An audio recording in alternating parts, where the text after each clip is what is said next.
Hi guys, this is ANATHEMAN, and the topic that I'm wanting to talk to you about right now is identifying horror punk music. Now, this is a really important topic, mostly because a lot of people will have a hard time labeling horror punk music because, to be honest, the genre has been kind of muddied. What with certain bands taking on the label,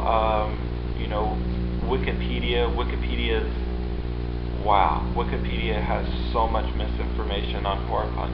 It gives you an idea and then like force feeds you bullshit.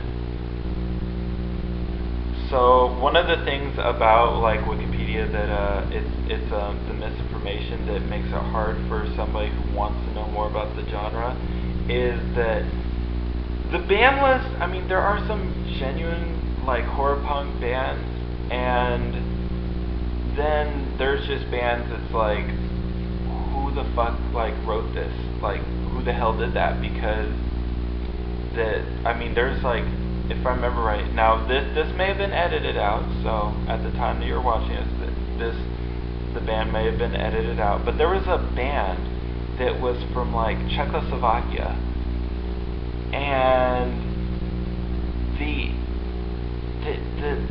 the music composition was like way far left of what horror punk music is. It was incredible how somebody could even label this horror punk, because there was no punk element, and to be honest, the horror element wasn't really there either.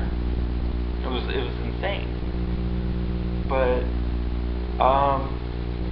one of the most popular bands that's on the list, and a lot of people love them, and I'm personally a fan too, but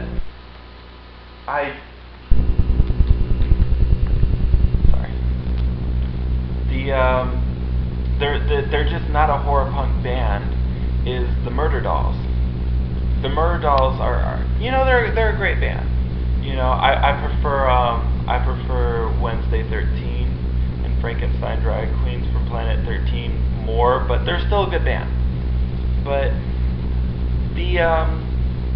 they're a metal band with a horror theme. I think that's very evident on songs like Chapel of Blood. Now there are some songs that are in the gray area of what horror punk is, but for the most part, no. And the predominance of the music not being horror punk is what makes them just not. And so to give you an idea of like when you're listening to music, how you can identify horror punk is that horror punk has a couple of elements to it. One, like the most obvious would be the vocals, because the vocals are very, monster, monster, whoa, whoa, whoa.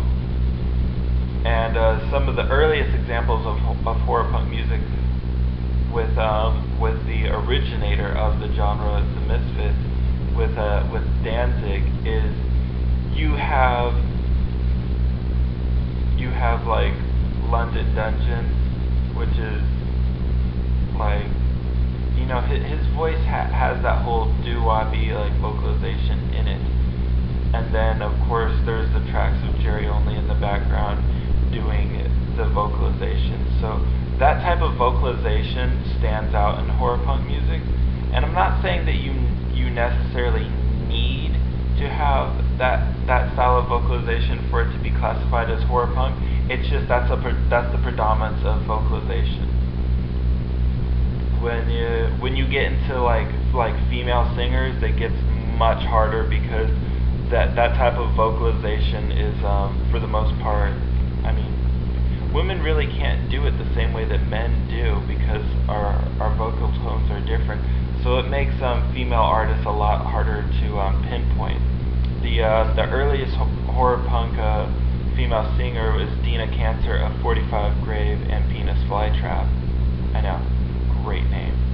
But so they're often mislabeled as death rock, even though if you really sit down and debate it, it's more horror punk than death rock. and she does not have that typical Misfits voice, nor could she. But it's definitely a case of that's when you start using the instruments to help classify. Which horror punk instruments are this: electric guitar, electric bass, drums, and occasionally you'll have horror movie scores in the background. So you could, in theory, have some type of electronic machine that plays like maybe some of the that spooky organ music. But so long as the guitar and the bass the drums are the predominant music piece, is what would make it horror punk. Well, for the instruments at least. Here's a good rule of thumb though: if it has a stand-up bass, not horror punk. That's really cut and dry. There's no, well, maybe, no. It's another genre. It's not, because horror punk did not start off with a stand-up bass, and it hasn't evolved into having a stand-up bass evolved into it. When you get up, when you have a stand-up bass, you're going more into your psychobilly. Psychobilly is a genre that is constantly confused with horror punk, and it's really wrong because you do a disrespect when you confuse the two, because they have their own different origins. Like psychobilly is 1980s England, Tiger Army. Horror punk is, Lodi, New Jersey. Misfits, 1979 California, 45 Grave. So that's a good rule of thumb. If it has a stand-up bass, rest assured it's not horror punk. So you have an idea of the instruments that are in horror punk. You get the vocalization now, because the vocals are an instrument. Now you get it. Now let's talk about the sound that the instruments make. It's usually a very fast pace. The drums have a very rim shot, sound to it. Very, very typical of punk music. Horror punk drums and regular punk drums sound the same. The bass, depending on the band, will sound different. If you ever heard of the band Blitzkid, you'll hear that Argyle Goolsby, man, that bass is just a powerhouse. There's a lot of different chords hit. Chords, notes.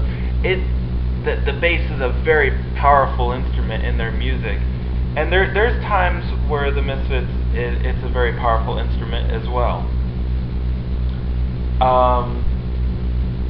The guitar. Oh, okay. Here's the part where we get into some real muddy area. Okay, so bear with me because I think I might have a hard time explaining this. Okay, horror punk is also called horror rock at the same time. Now, does this mean that they're just the same thing with two different names, or does this mean that they're different classifications, or one's a subgenre or whatever? My opinion is this: the term horror punk and horror rock, it's the same genre, but you use the term horror punk or horror rock to talk about the tone and speed of the guitar as well as the vocals. For example, the horror punk song Danzig sung "Mommy, Can I Go and Kill Tonight?" Really fast guitars, really fast everything. Now let's talk about some other stuff, which would be like the horror rock which would be the new Misfit song, "The Devil's Rain." Obviously, vocalization, everything, it's like the same genre, but it's so different from each other that it feels like it's not the same genre at the same time. And that would be because The Devil's Rain is horror rock, and Mommy Can't Go Out and Kill Tonight is horror punk.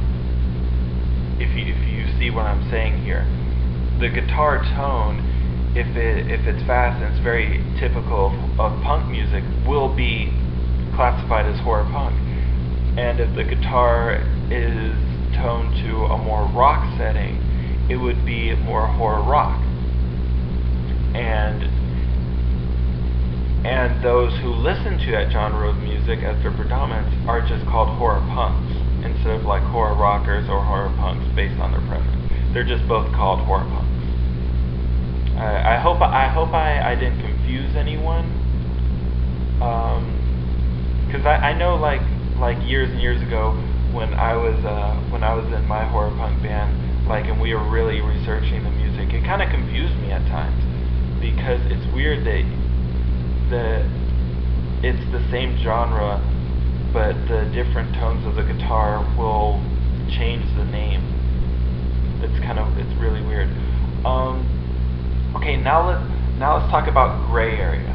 And when I mean gray area, it's like how do you classify a band as gray? Gray meaning literally on the edge, like right on the line of being horror punk / horror rock and not being at all. One of the most popular gray bands is Wednesday 13. Wednesday 13 is a gray band, and here's the reason why. Because there are songs that are just hands down horror rock. There's other songs that's like, man, that's more of a metal feel. So it's just really right down the center. Like the song "I Walk with a Zombie," I mean, that's like hands down a horror rock song. I mean, he even has the whoa ho wo's in his song, and that's not very typical of Wednesday's work. So yeah, Wednesday 13, gray band, and to classify a gray band, it has to be right on the line. Like Wednesday 13 has so many songs that are metal, but yet at the same time he has so many songs that are horror rock that he's like right down the middle. Yeah, I hope I've helped some of you maybe get a better sense of what horror punk / horror rock music is, and yeah, if you guys have any questions or whatever, comment box, whether you're on Vampire Freaks or you're just watching this from YouTube. Yeah, just box below, and I'll try to get back to you. Alright, so yeah, this is ANATHEMAN signing off, and thank you for watching.